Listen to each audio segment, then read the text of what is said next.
of the Public Attorney's Office. We are honored to present a plaque of appreciation to Attorney Persida Rueda Acosta. To present the plaque of appreciation, former PMPC President and overall Chairman of the 37 Star Awards for Television, Mr. Fernan de Guzman.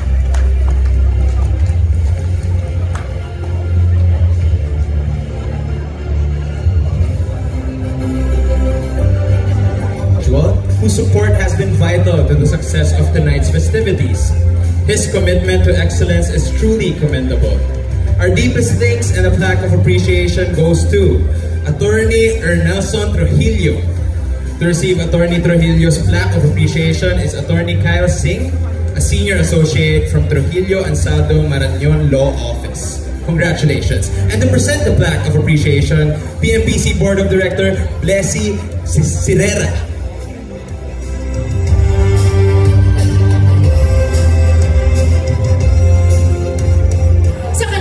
At tulong, mas lalong naging posible ang gabing ito.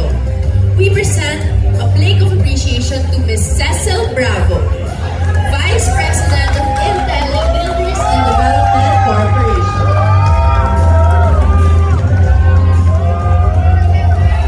To present a plaque of appreciation, PMPC Assistant Treasurer, Mr. John Fontanilla.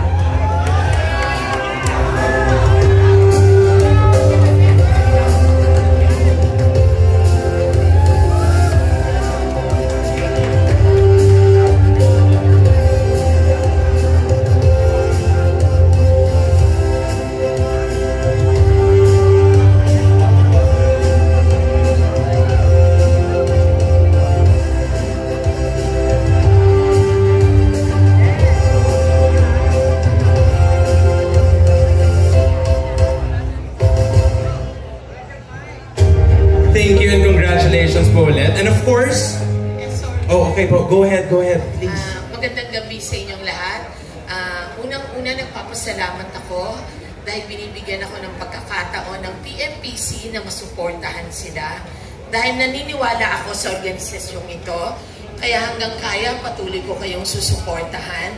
At sana nga, mas lalo pa nating makita ang kagalingan ng ating mga artists, hindi lang sa telebisyon at sa iba pang sine.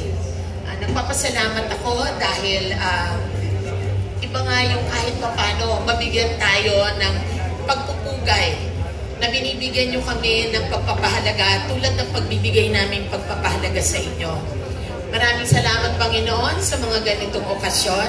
Sana magpatuloy po ito. May all of us be blessed. And of course, mamaya, good night. Thank you. Thank you so much po for that. And of course, to one of our major sponsors who added so much excitement and made big wins possible for this event and for many Filipinos. Ang kanilang support